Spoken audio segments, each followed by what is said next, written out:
Baik, jamaah rahimakumullah, kita mulai kajian kita. Assalamualaikum warahmatullahi wabarakatuh. Alhamdulillahirabbil alamin, segala puji bagi Allah, Rabb semesta alam yang telah memudahkan kita untuk dapat beribadah kepadanya. Salawat dan salam semoga senantiasa terlimpahkan kepada teladan terbaik kita, Nabi Muhammad sallallahu alaihi wasallam. Tentu kepada keluarganya, sahabatnya dan pengikutnya dari awal hingga akhir zaman. Allahumma amin. Jamaah rahimakumullah, mari kita berusaha meningkatkan takwa kita kepada Allah. Takwa yang sebenar-benarnya. Tidak ada bekal terbaik untuk kembali kepada Allah kecuali bekal takwa. Jamaah rahimakumullah, di antara hal yang dapat memberikan motivasi kepada kita untuk meningkatkan takwa kepada Allah adalah kita bicara tentang rukun iman yang kelima, beriman kepada hari akhir. Iman kita pahami bersama, antuk minabillahi wa malaikatihi wa kutubihi wa rusulihi wal yaumil akhir wa tu'mina bil qadri khairihi wa sarrihi. Itu makna dari rukun iman yang 6. Pada poin yang kelima, beriman kepada hari akhir, hari kiamat. Tidak ada keraguan sedikit pun bahwa Allah akan menghancurkan bumi dan langit ini sehancur-hancurnya ketika tiba kiamat kubro, kiamat besar. Kemudian selanjutnya kita akan dibangkitkan. Kita akan ambil tema beriman kepada hari akhir ini pada poin Yaumul Ba'ats, beriman kepada hari kebangkitan. Di antara dalilnya Al-A'raf ayat 25. Qala fiha tahyawna wa fi tamutuna wa minha tukhrajun. Di bumi itu kami hidup dan di bumi itu kamu mati. Dan dari bumi itu pula kamu akan dibangkitkan. Jamaah rahimakumullah, ada 2 tiupan sangkakala, ada yang mengatakan 3. Tapi pendapat yang paling kuat berdasarkan dalil hanya 2 tiupan. Tiupan pertama ketika hari kiamat tiba. Bumi, langit dihancurkan sehancur-hancurnya. Kemudian tiupan kedua jaraknya itu 40. Tapi tidak dijelaskan 40 hari, 40 pekan atau 40 tahun. Tiupan yang kedua semua dibangkitkan. Jamaah rahimakumullah, dibangkitkan dari tulang ekor kita masing-masing. Kata Rasulullah, inna fil insani azma la ta'kuluhul ardu abadan fih. Yurakkabul khalqu yaumal qiyamah. Qalu ayu azminhu ya Rasulullah, qala ajabuz zanab. Sesungguhnya pada diri manusia ada satu tulang yang tidak dimakan tanah selamanya. Padanya manusia disusun kembali pada hari kiamat. Mereka bertanya, tulang apakah itu wahai Rasulullah? Beliau menjawab, tulang ekor. Ajabuz zanab. Nanti penjelasannya ada lagi. Tulang ekor di sini bukan semata-mata hakikat tulang ekor, tapi hanya istilah. Karena ada orang yang mati dalam keadaan hancur lebur, nggak meninggalkan apapun kecuali abu. Nah, seperti orang dibakar itu kan tulang ekornya. Jadi ada penjelasan lain nanti masalah tulang ekor ajabuz zanab ini. Nah, jamaah rahimakumullah, cara Allah membangkitkan seperti hanya membangkitkan satu orang saja. Walaupun dibangkitkan boleh jadi jumlahnya miliaran manusia, tapi seperti Allah membangkitkan satu orang. Jadi jangan kita berpikir nanti lama bangkitnya ini, ya. Si fulan bangkit duluan, kenapa? Dia matinya duluan. Tidak. Allah jelaskan, "Wallazi nazzala minas samaa'i ma'an biqadarin fa ansarna bihil baldatan maita. Kadzalika tukhrajun." Zukhruf ayat 11. Dan yang menurunkan air dari langit dan menurut kadar yang diperlukan, lalu kami hidupkan dengan air itu negeri yang mati. Seperti itulah kamu akan dikeluarkan. Nah, jamaah rahimakumullah, tidaklah Allah menciptakan dan membangkitkan kamu semua dari dalam kubur, melainkan hanya seperti menciptakan dan membangkitkan satu jiwa saja. Luqman ayat 28. Ma khalqukum wala ba'sukum illa kanafsi wahidah. Innallaha sami'un basir. Jadi jamaah rahimakumullah, seperti hanya membangkitkan satu manusia saja. Kemudian keluar dari alam kubur, keluar dari bumi ini dalam keadaan bingung bagaikan laron. Ada dua penjelasan, nanti yang lainnya bagaikan belalang. Yauma yakunun nasu kal farasil mabsus, Al-Qari'ah ayat 4. Pada hari itu manusia seperti laron yang berterbangan. Tapi dalam Al-Qamar ayat 7, hussa'an absaruhum yahrujuna minal ajjasi ka'annahum jaradum muntashir. Sambil menundukkan pandangan-pandangan, mereka keluar dari kuburan seakan-akan mereka belalang yang berterbangan. Nah, bagaimana mengkomparasikan dua ayat ini? Al-Imam Al-Qurtubi menafsirkan, manusia dibangkitkan dalam keadaan bingung seperti laron yang bertebaran tidak jelas arahnya. Kesana kemari enggak karuan. Kemudian kata Imam Al-Qurtubi, setelah itu manusia akan mendengar seruan dari langit untuk berkumpul menuju satu tempat yang telah Allah siapkan, yang kita kenal dengan padang mahsyar. Awalnya bingung, kesana kemari enggak jelas, seperti laron yang berterbangan. Kemudian di Al-Qamar ayat 7, setelah itu mereka akan seperti belalang. Kayak belalang itu kalau kita ingat dulu waktu hama belalang, ketika dia terbang dari kebun si fulan ke kebun sebelah, nggak ada yang ke arah sana, nggak sama. Nah, kata Imam Qurtubi, setelah mendengar seruan dari langit, akhirnya mereka berjalan menuju seruan tersebut seperti belalang yang berterbangan satu arah saja. Enggak ke tempat lain lagi, sudah menuju satu arah, yang kata para ulama menuju ke padang mahsyar. Nah, jamaah rahimakumullah, padang mahsyar, bumi yang Allah siapkan membentang, yang pasirnya sebagian hadis menjelaskan putih dan kemerah-merahan, pink. Kemudian datar, tidak ada danau, tidak ada jurang, tidak ada lembah, tidak ada gunung, dan tidak ada satu batang pohon pun berteduh. Bumi baru, datar, tidak ada bekas-bekas kehidupan dunia. Dijelaskan dalam hadis, tidak akan ditemukan, oh ini dulu Jalan Bangau 5 kayaknya. Nggak ada. Bekasnya. Ya, jamaah rahimakumullah. Nah, kemudian bagaimana keadaan saat kita dibangkitkan? Yang pertama, bahwa kita dibangkitkan dalam keadaan tanpa alas kaki, telanjang dan belum dihitan. Innakum mahsyuruna khafatun uratan ghuzla. Summa qara'a kama bada'ana awwala khalqin nu'idu wa dan alaina inna kunna fa'ilin. Sungguh kalian akan dibangkitkan dalam keadaan tidak mengenakan pelindung kaki atau sendal, telanjang dan masih berkulub, belum dihitan. Nah, jamaah rahimakumullah, kemudian digiring menuju kepada suara seruan tadi, yuhsyarun nasu hufatan uratan uslan. Qalat Aisyah faqultur rijalu wan nisa'u jami'a yanzuru ba'duhum ila ba'din faqala al-amru asaddu min ayyuhimmahum zalik.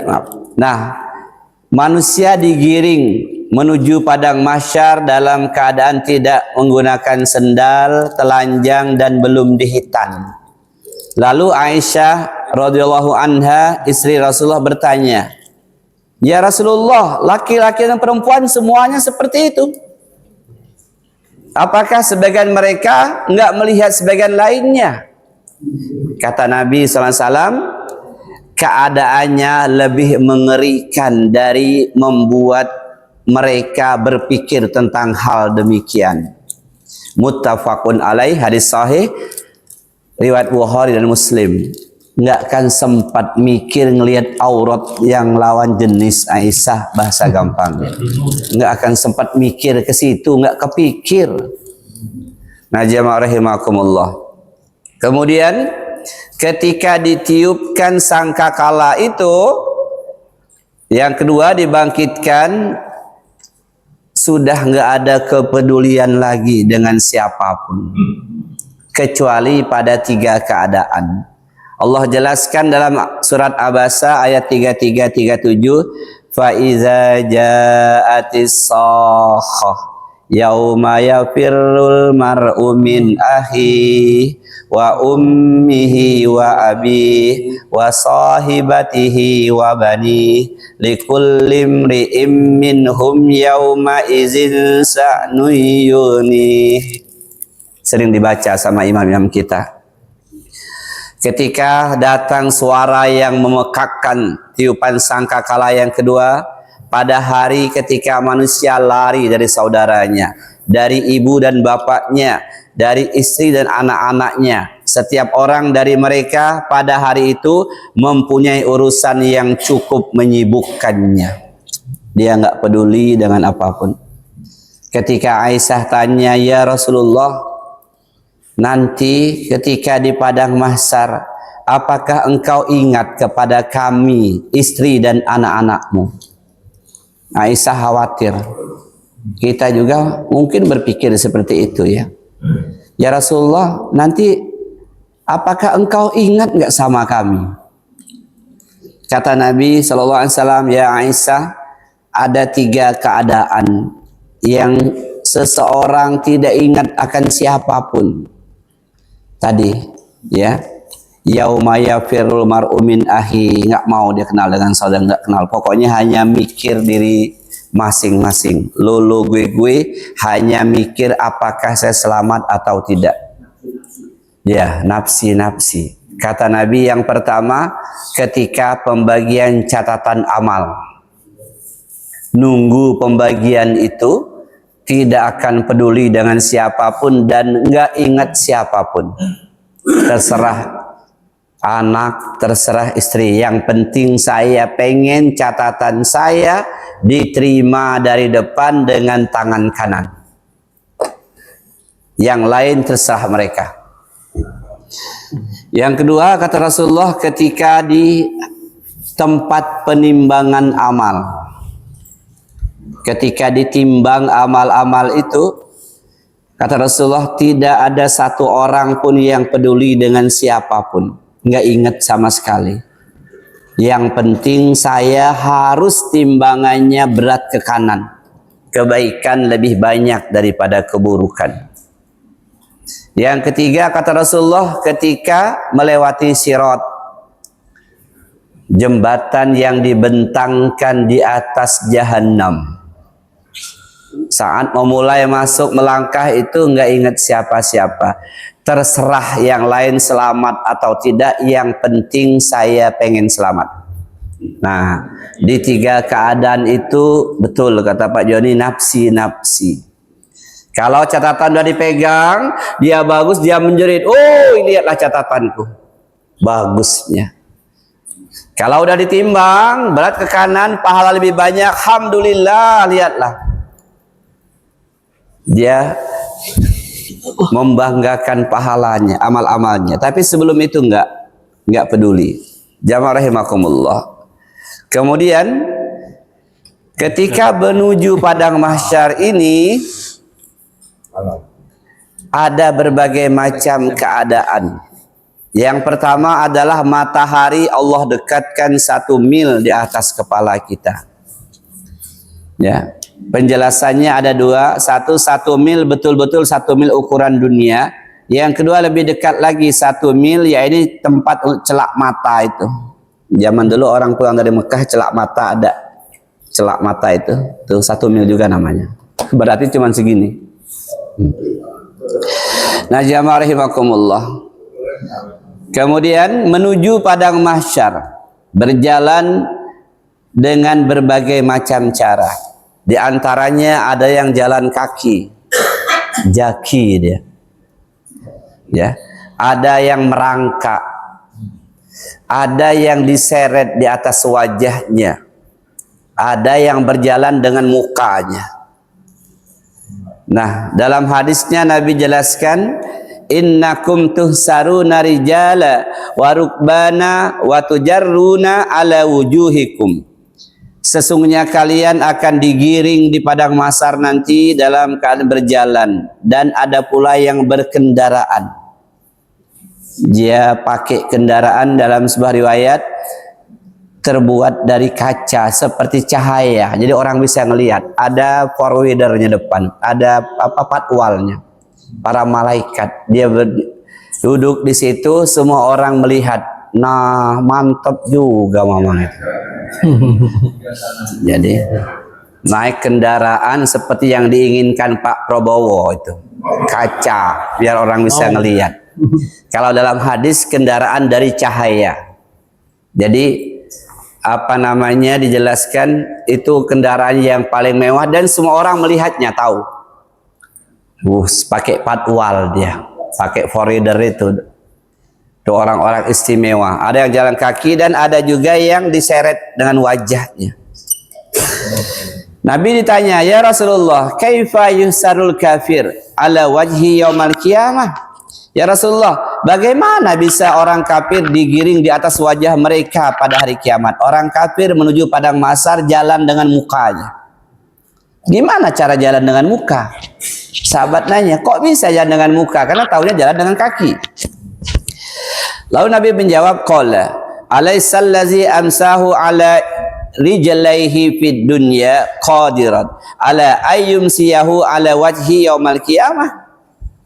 Bukankah Rob yang membuat seseorang berjalan di atas kedua kakinya ketika di dunia mampu untuk membuatnya berjalan di atas wajahnya pada hari kiamat? Benar, demi kemuliaan Rob kalian, Rob kami. Benar, dia berjalan dengan wajahnya, orang-orang kafir. Maka jamaah rahimakumullah, kalau ada kawan kita yang masih non muslim, ya didakwahkanlah dengan cara lemah lembut. Dia nerima, alhamdulillah. Nggak nerima, kita wujud kasih sayang dengan kawan dekat kita. Nah, kemudian jamaah rahimakumullah, menuju ke padang mahsyar ada juga orang yang dijadikan ukurannya kecil seperti semut dalam bentuk manusia. Wujudnya manusia tapi ukurannya kecil, terlunta-lunta. Jadi antara kaki-kaki orang, sementara yang lain seperti Nabi Adam. 60 hasta ke langit, 27,5 meter kurang lebih, dan ada yang kecil kayak semut. Siapa mereka? Yuhsarul mutakabbiruna yaumal qiyamah amsala zarri fi suwari rijali ya'sahum zullu min kulli makan. Pada hari kiamat orang-orang yang sombong akan digiring menuju padang mahsyar dan dikumpulkan seperti semut kecil dalam bentuk manusia. Kehinaan akan meliputi mereka dari berbagai sisi. Hadis sahih 4 perawinya Al-Bukhari, Tirmizi, Imam Ahmad dan Ibnu Nuaim. Dalam bentuk manusia tapi ukurannya kecil kayak semut. Dijelaskan oleh ulama hadis, mereka berjalan sambil berusaha jangan sampai keinjak. Ini orang-orang yang sombong ketika di dunia. Maka kita hati-hati betul ya. Dan kesombongan yang paling berat itu sombong dengan amal solih. Kalau kata Imam An-Nawawi itu ada beberapa macam kesombongan. Sombong karena harta, karena pangkat, karena jabatan, karena ketampanan, karena ilmu, tapi sombong yang paling buruk itu sombong dengan amal. Merasa sudah jadi orang alim, akhirnya dia merendahkan orang yang belum taat. Sombong itu kan batarul haq wa ghamtun nas, menolak kebenaran dan merendahkan manusia, meremehkan orang lain. Nah, jamaah rahimakumullah, kemudian orang-orang yang pemakan riba dan nggak sempat taubat kepada Allah, dia berjalan menuju ke padang mahsyar seperti orang yang kerasukan setan lantaran tekanan penyakit gila. Ini mengerikan benar ya. Al-Baqarah 275. Alladzina ya'kuluna riba la yakumuna illa kama yakumul ladzi yatahabbathu syaiton minal mas.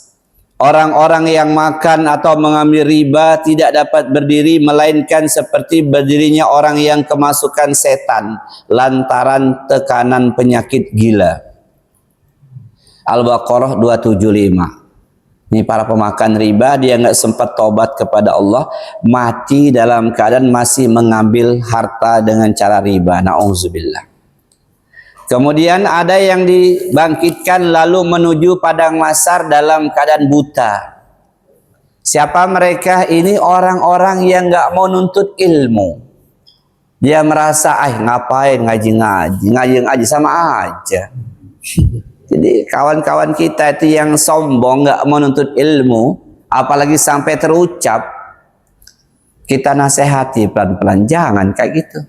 Jangan meremehkan majelis ilmu. Janji Allah, ancamannya dalam Quran surat Toha ayat 124. Wa man a'rada an zikri fa inna lahu ma'isatun donkaha wa nasuruhu yaumal qiyamati a'ma. Dan barang siapa berpaling dari peringatanku, kata ulama Quran tafsirnya, dia nggak mau belajar agama, nggak mau, dia anti, cukup apa yang ada ini. Dia merasa sudah cukup dengan yang dimilikinya, berpaling dari Al-Quran, maka sungguh dia akan menjalani kehidupan yang sempit dan kami akan mengumpulkannya pada hari kiamat dalam keadaan buta.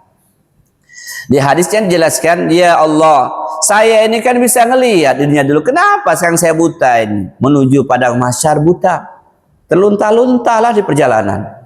Kata Allah, kamu dulu mengingkari, berpaling, nggak mau ngaji, nggak mau belajar agama.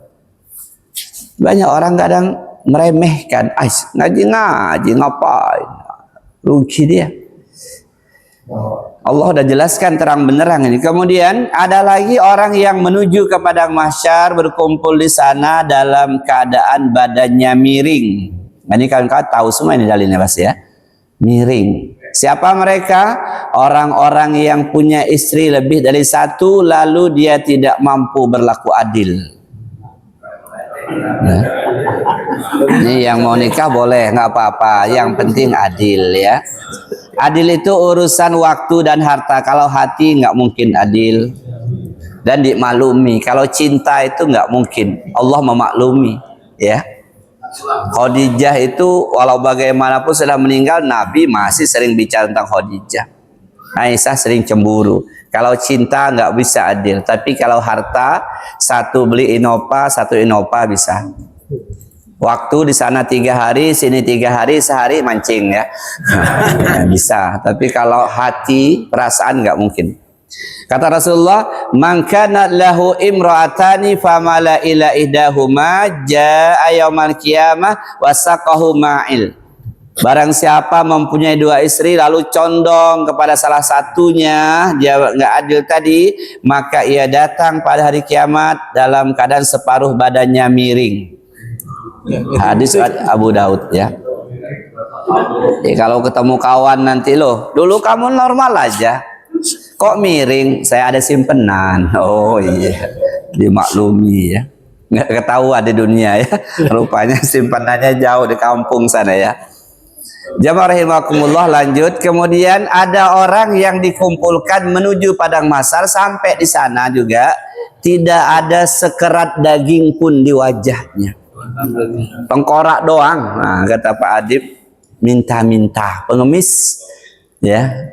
Nah ini baik pengemis yang memang betul-betul saroh, atau kalau saroh betul nggak makan nggak apa-apa.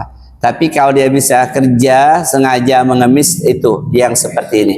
Atau pengemis berdasi, ya, ada juga kemana-mana bawa map, ya, perlente tampilannya, ya. Nah kata Rasulullah SAW, mazala rajulu yas'alun nas hatta ya'tiya yaumal qiyamah laisa fi wajhi mus'atul lahmin. Seseorang yang senantiasa minta-minta kepada orang lain sehingga dia akan datang pada hari kiamat dalam keadaan tidak ada sekerat daging pun di wajahnya. Muttafaqun alaih, hadis sahih dari Imam Bukhari dan Imam Muslim. Nauzubillah, ya. Kemudian sebagian orang dipakaikan baju sementara tadi yang lain telanjang. Sebagian wanita ini terutama diberi baju dari aspal dan jasnya, jubahnya dari besi. An-naihatu iza lam tatub qabla mautiha tuqamu yaumal qiyamah wa 'alaiha sirbalun min qatiranin wa dir'un min jarab. Kata Nabi, seorang wanita yang niyah meratapi kematian orang yang dicintainya, lalu dia nggak sempat tobat kepada Allah sebelum meninggal, nanti di padang mahsyar dia akan dipakaikan pakaian dari kotir, aspal, dan jubahnya, jaketnya terbuat dari besi. Bayangkan, matahari 1 mil, yang lain telanjang, dia pakai baju, tapi bajunya dari aspal. Kita jam 12 nginjak aspal, loncat-loncat kita. Ya. Ini meratapi kematian, niyah. Dan saya sudah beberapa kali menyaksikan, ya. Ini luar biasa nih, anak-anak kita kasih tahu betul ini. Nah, kalau ayah emak meninggal, nangis nggak masalah. Yang nggak boleh tuh meratapi, jerit-jerit, guling-guling, banting-banting badan, mukul dada, jambak rambut, lalu berkata dengan ucapan-ucapan jahiliyah.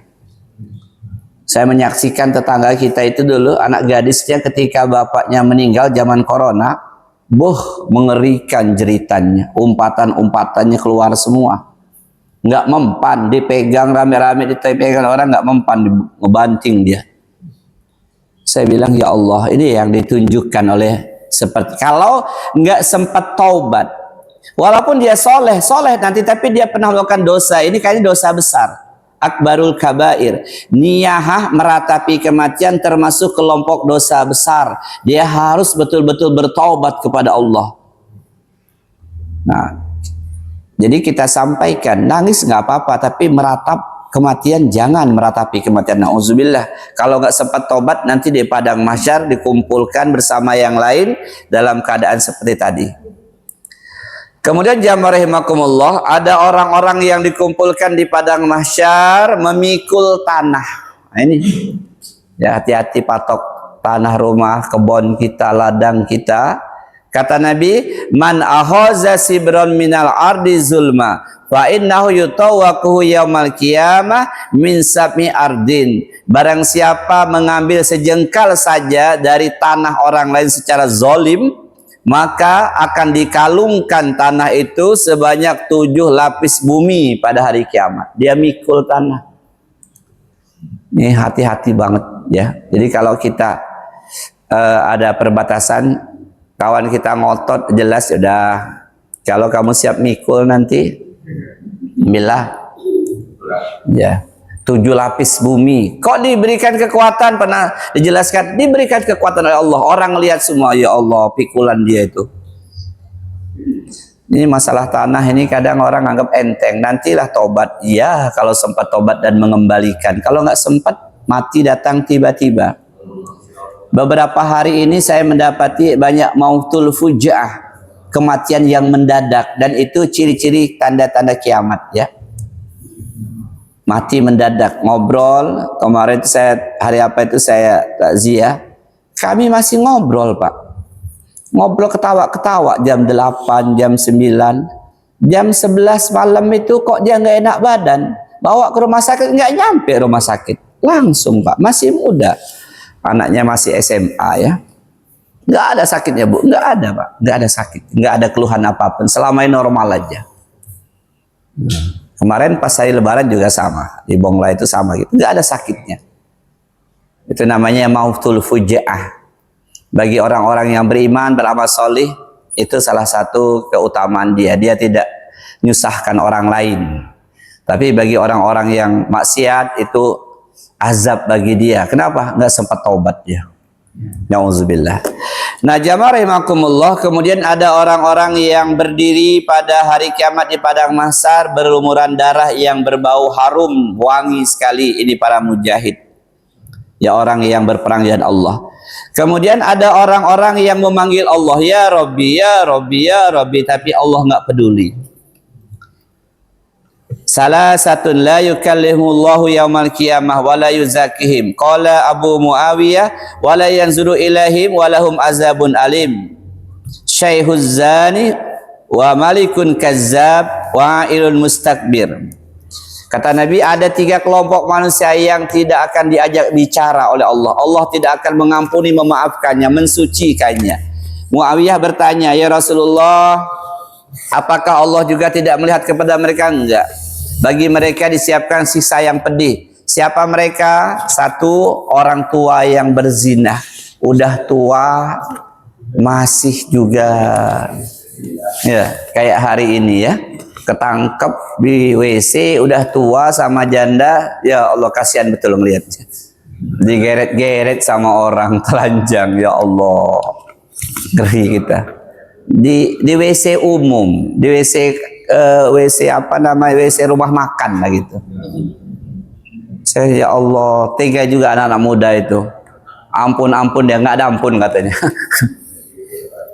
Nauzubillah. Kemudian yang kedua siapa? Pemimpin yang pendusta, malikun kazzab. Pemimpin yang suka berbohong. Ya, kita nggak nyebutkan nama ya. Tapi kawan-kawan mungkin bisa merasakan ya. Pemimpin yang berdusta. Ngeri ini, nauzubillah. Kemudian siapa lagi yang ketiga? Orang miskin yang sombong. Udah miskin, sombong pula. Nauzubillah ya. Nah, kemudian di hadis lain jamaah, ada juga 3 kelompok orang yang Allah tidak mau bicara, tidak mau melihat, tidak mau mensucikan mereka. Ini yang harus kita perhatikan juga, hadis yang sahih nih.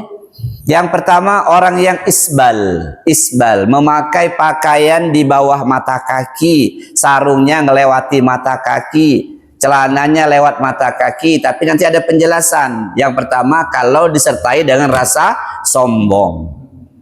Yang kedua, nggak ada, walaupun sombong nggak sombong, tetap isbal itu larangannya keras. Jadi kalau ada kawan pakai cingkrang, jangan dikomentari, banjir nih, jangan ya. Dia khawatir kena isbal ini ya. Walaupun nanti ada yang berkelit, enggak, ini kan khusus yang sombong. Kalau saya kan nggak sombong. Nah, ya.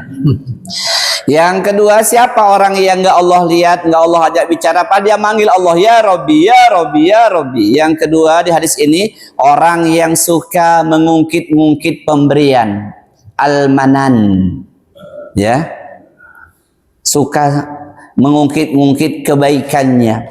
Tuh, kalau nggak saya nggak jadi apa-apa dia itu, saya yang nolong dia jadi orang. Kalau nggak, mungkin nggak jadi orang, dia jadi kambing. Hati-hati bener ini. Makanya kita gunanya ngaji. Saya yakin kawan-kawan ini banyak yang udah ditolongnya. Jadi kalau dia nggak bales, nggak baik sama kita, lewatin aja. Jangan kita komentari. Nggak tahu diri. Berapa puluh tahun ikut saya dia itu. Sekarang udah kaya, boro-boro main, negor aja, caca nggak kenal sama kita. Usah. Dah terserah kamu lah. Ya. Yang ketiga, siapa di hadis ini? Orang yang melariskan dagangannya dengan sumpah palsu. Sumpah, ini duku omring, ini sumpah. Nah, ini padahal duku Bonglai ya. Iya, ada di Bonglai itu, saya pernah lihat pohon duku banyak ya. Pak Haji, ini duku siapa? Duku saya. Ada nggak jatah saya? Nanti nunggu matang kata dia. Saya tunggu sampai matang, nggak dapat kiriman saya. Lupa dia sama saya kali ya.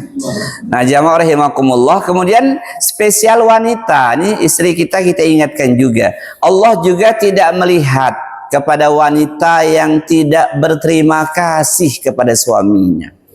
La yanzurullah ila imratin la tashkuru li zawjiha wa hiya la tastaghni anhu.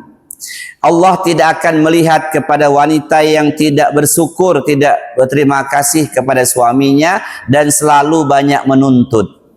Ya, sebelah beli mobil ya, kapan lagi ya? Ya, nah ini bilang, kamu nanti nggak dilihat Allah hari kiamat.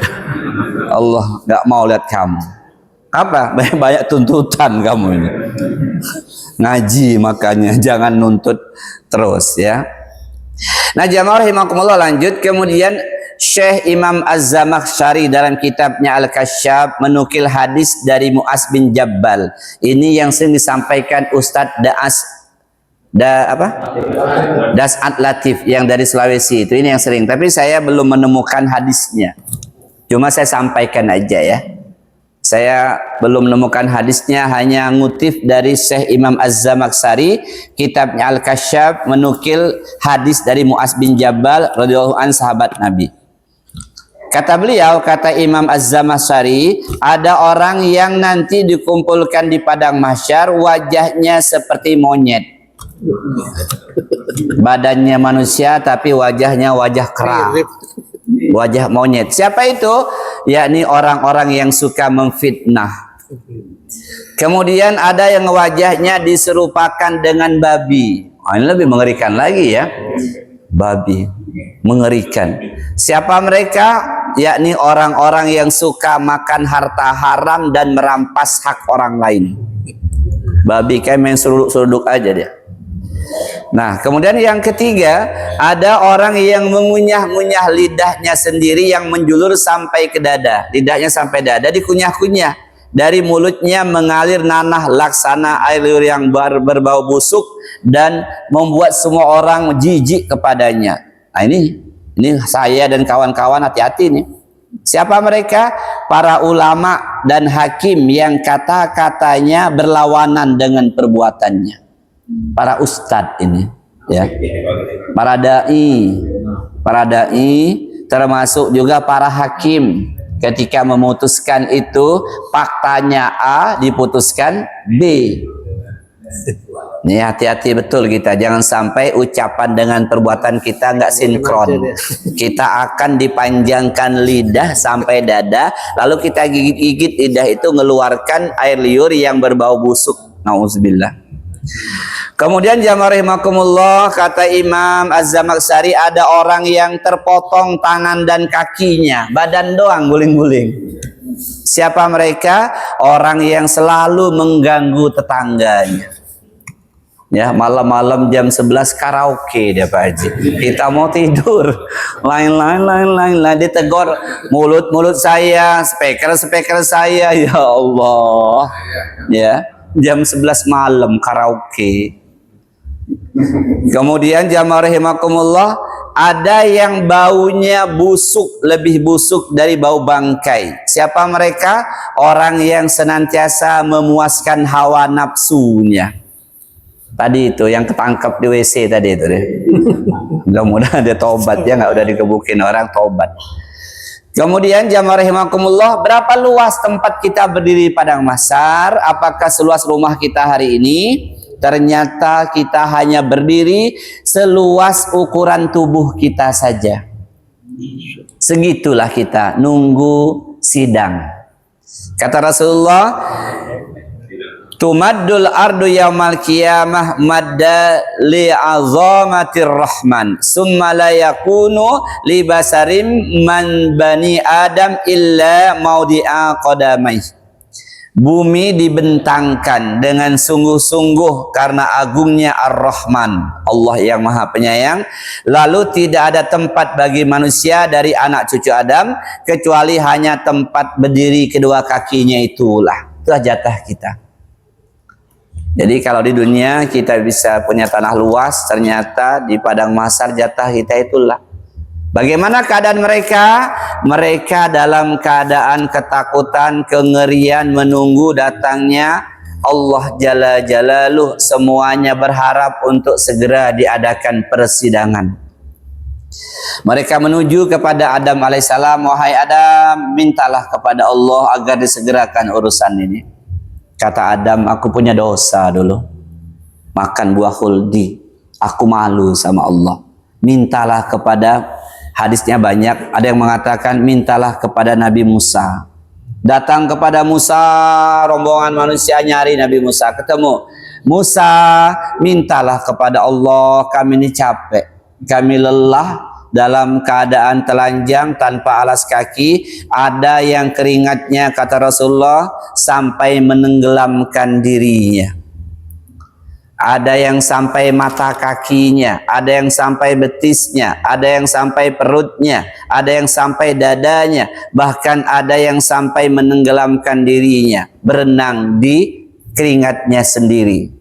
Nah, jamaah rahimakumullah, jangan bayangkan dengan ukuran dunia, karena ini perkara gaib dan kita mengimaninya. Akan seperti itulah keadaannya sesuai dengan amal-amalnya. Kata Musa, datang kepada Musa, aku nggak bisa, aku malu sama Allah, aku pernah buat dosa dulu. Ngebuk orang Yahudi, Bani Israel mati. Datanglah kepada Nabi yang lain, banyak datangin nggak ada. Baru terakhir datanglah kepada Muhammad sallallahu alaihi wasallam. Kata Nabi, ada doa yang memang tidak aku panjatkan di dunia, tapi nanti untuk di akhirat. Di antara doanya itu adalah minta kepada Allah supaya persidangan segera dimulai, karena sudah lama menunggu. Bi khamsina alfasanah. Ada yang mengatakan dalam hadis 50.000 tahun. Nunggu sidang pengadilan negeri aja sampai terdemam-demam kawan. Ya. Padahal jarak 2 minggu, 3 minggu sidang lagi, itu aja udah stres. Apalagi nunggu 50.000 tahun. Jamaah rahimakumullah. Kemudian Yaumul Ba'ats, hari kebangkitan. Kita akan kumpul di sana dan kita akan mempertanggungjawabkan terhadap seluruh amal-amal yang kita laksanakan, yang kita kerjakan ketika di dunia inilah. Maka saya mengajak kepada kita semua, yang pertama tentu ibadah-ibadah kita ini murni karena Allah, ikhlas karena Allah. Jangan sampai seperti orang yang ditampakkan amal-amalnya seperti bukit, seperti gunung Baydha yang tinggi besar. Orang kagum, oh ya alangkah banyak amal kamu. Dia bangga dengan amalnya. Ditunjukkan seperti gunung-gunung besar. Lalu ketika ditimbang di yaumil mizan, tidak bergerak sedikit pun daun timbangan. Amal-amal itu ternyata tidak ikhlas karena Allah. Zong, ya, itu yang mengerikan. Maka poin pertama, pastikan seluruh amal kita betul-betul ikhlas karena Allah. Buang riya, buang pamer, buang ujub, tinggalkan sejauh-jauhnya. Yang kedua, jamaah rahimakumullah, keselamatan yaumul ba'ats, hari kebangkitan di padang mahsyar. Jangan kita berbuat zolim kepada siapapun. Kalau pernah, segera kita minta maaf. Kenapa? Karena di padang mahsyar, di hari kiamat, yang berlaku hanya pahala dan dosa. Nggak ada lagi permintaan maaf. Dulu tersebar di medsos, 2 orang bertikai dunia, sampai di hari kiamat mereka berhadap-hadapan. Lalu mereka berdamai. Nggak ada itu hadis palsu ya. Nggak ada. Yang ada itu adalah mengembalikan apa yang pernah kita ambil dalam wujud berupa pahala-pahala kita. Maka kata Rasulullah, banyaklah orang yang bangkrut, al-muflis. Kenapa? Dia berbuat zalim, nggak sempat minta maaf, nggak sempat minta dihalalkan. Ukurannya dalam kitab At-Tazkirah, ini bukan hadis, penjelasan dari para ulama kita. Al-Imam Al-Qurtubi menjelaskan dalam kitab At-Tazkirah, jika engkau berbuat kejahatan kepada manusia senilai 1 danik. 1 danik itu 1/6 dirham. Dirham itu mata uang perak. 1 dirham itu kurang lebih 60.000 lah taruh. Berarti 1/6 itu 10.000 kalau dirupiahkan.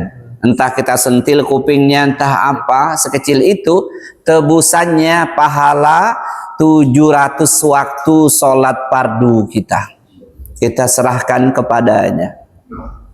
Maka betul tadi kata Aisyah tadi tanya, ya Rasulullah ingat nggak ada waktu nggak saling ingat? Kenapa? Takut diminta pahala sama ayah kita. Anak takut pahalanya diminta bapaknya, maka dia pergi. Boy, bapak saya itu kayaknya nyari saya itu.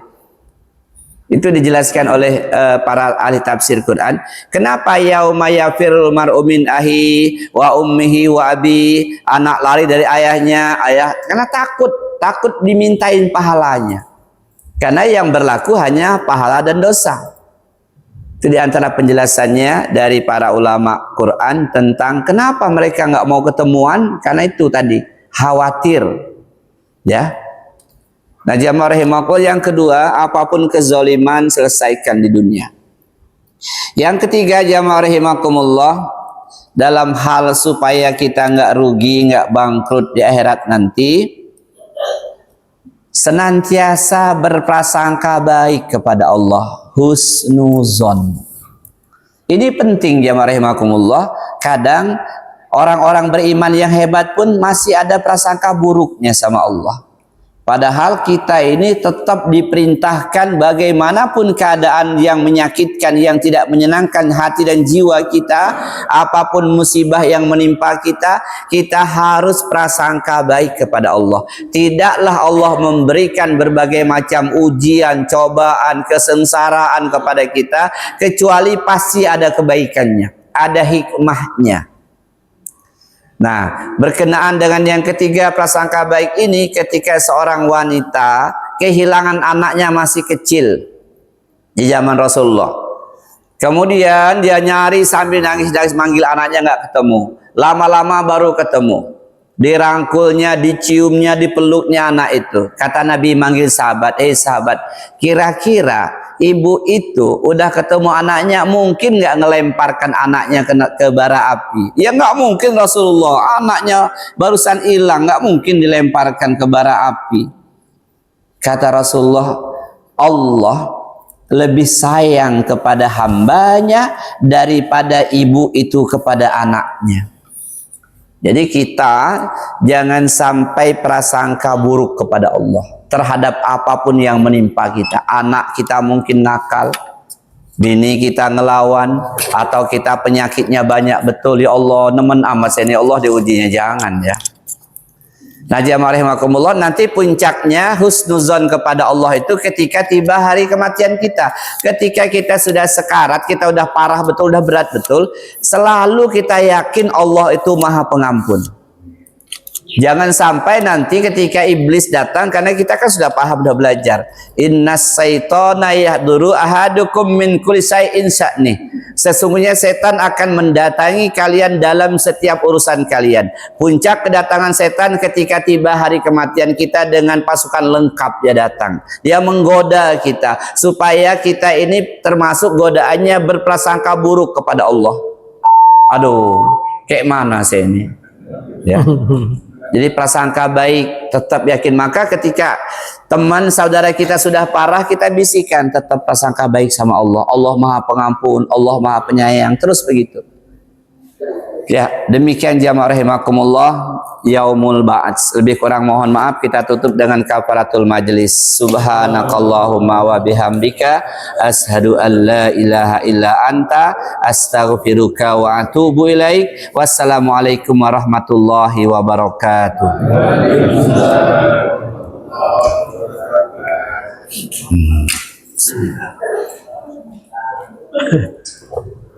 Alhamdulillah.